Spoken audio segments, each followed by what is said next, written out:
What's up guys, this is Joe Geared, and welcome back to another video. Today I'm going to be talking about my honest review on Halo Infinite so far. When I first heard that there was going to be another Halo, I said, oh god, another Halo that's going to suck. But guys, I couldn't be more wrong. Now I know that only the multiplayer is out and not the rest of the game. But guys, let's be honest here. Halo is based on the multiplayer, and the multiplayer only. No disrespect toward the Halo campaigns, but in the last 8 or 9 years, they've been very lackluster. Halo 4 and 5. I've been playing Halo since I was about 8 years old, back in about 2002. I loved everything about the original Halo trilogy. The multiplayer, the story, it was all amazing and created childhood memories that will always be near and dear to my heart. Then we fast forward to 2012. Halo 4. I was super excited for this game because it was the first Halo game with Master Chief since Halo 3 back in 2007. It wasn't a bad game, but it felt lackluster, especially for the multiplayer. Then Halo 5 happened. In my opinion, that game was awful. The story, the multiplayer, it just did not click with me. I thought Halo had dug its grave after the 5th installment to the franchise. Fast forward to 2021, Halo Infinite. Again, I thought this game was going to be hot garbage, since Halo 5 was so disappointing. Halo Infinite, ladies and gentlemen, is the best Halo since Halo Reach. Yep, I said it. Let's start with the gameplay. First, Halo Infinite runs very smooth. The movement, the combat, the weapons, it's all just so clean and so fun. So with all that said, let's start with the movement. The movement in this game seems less clunky, faster, and more fun to play than the previous 2 Halo games. The sprint seems very balanced, as well as the melee attack. Next, let's talk about weapons. I'm still learning how to use some of the power weapons, but they are so much fun to use, and seems like they are very balanced, in my personal opinion. The starting weapons such as the assault rifle and your Magnum seem like they aren't as weak as they used to be. Yes, I see people running around with the Magnums trying to get the headshots, but still, the weapons seem to be pretty balanced overall. Next, let's talk about the semi-auto rifles. The battle rifle is probably my go-to because it really hasn't changed that much. Just aim for the head and shoot 3 or 4 times without missing. Pretty simple.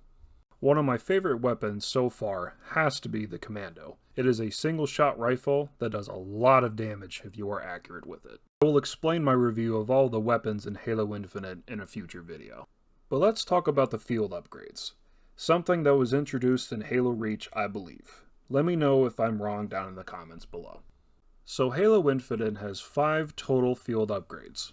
1 is the grapple shot, 2 is the shield core, 3 is the threat sensor, 4 is the drop wall, and 5 is the thruster. Let me know if I'm missing any field upgrades down below in the comments. The grapple shot is basically what it says it is. You can grapple onto walls, you can grapple onto people, you can grapple weapons.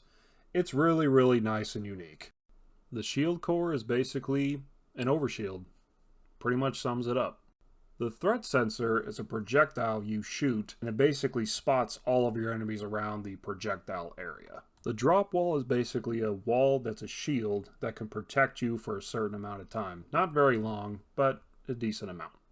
And last but not least, we have the thruster. Now the thruster was introduced in Halo 4 and then carried over to Halo 5, so it's really nothing new. It just basically thrusts you forward or any direction you're basically going. So let's talk about game modes. The basic game modes of Halo Infinite are Slayer, Capture the Flag, Oddball, and a new one called Strongholds. And then we have the big team battle modes. And those modes include Slayer, Total Control, Capture the Flag, and Stockpile, which is a new mode as well. I have personally enjoyed every single one of these modes. My personal favorite is probably Control, because it reminds me a lot of King of the Hill and Domination. Slayer is a fan favorite of Halo, and it's pretty simple. Kill the enemy in front of you. Capture the Flag. Basically, capture the enemy's flag, or defend your own. Oddball, you have to hold a skull for basically a certain amount of time and reach a certain amount of points to win the game. Strongholds, I just mentioned that earlier.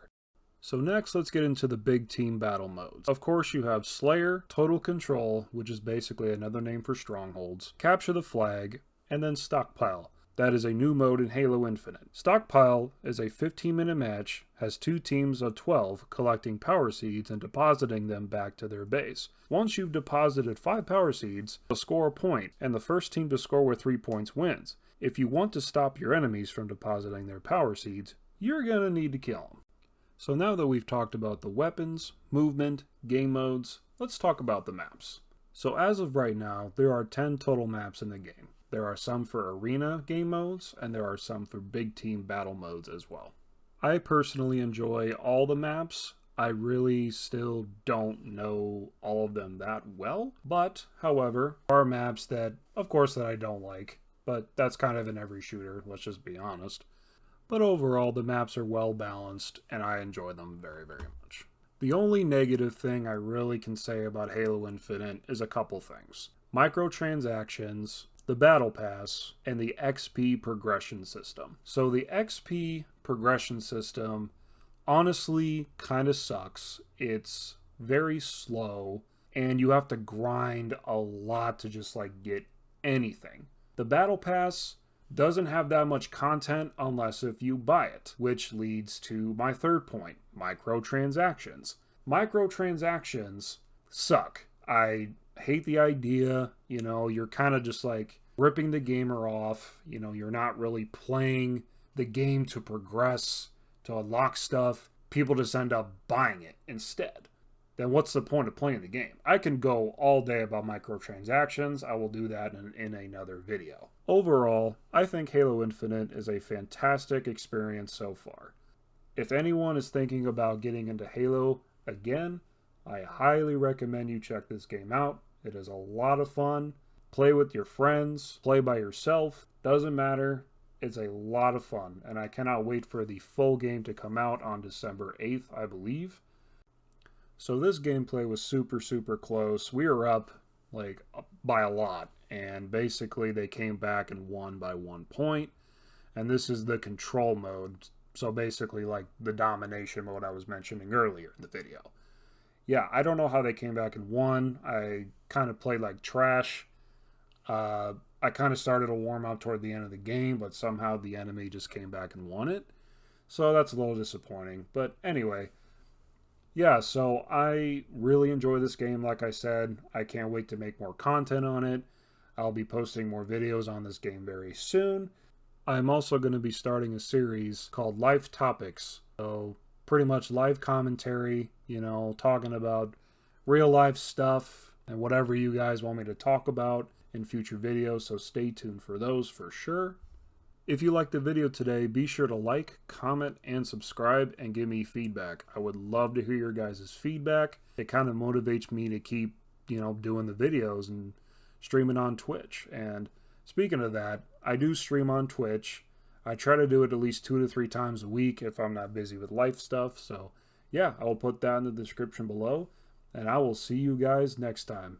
Take care, everybody.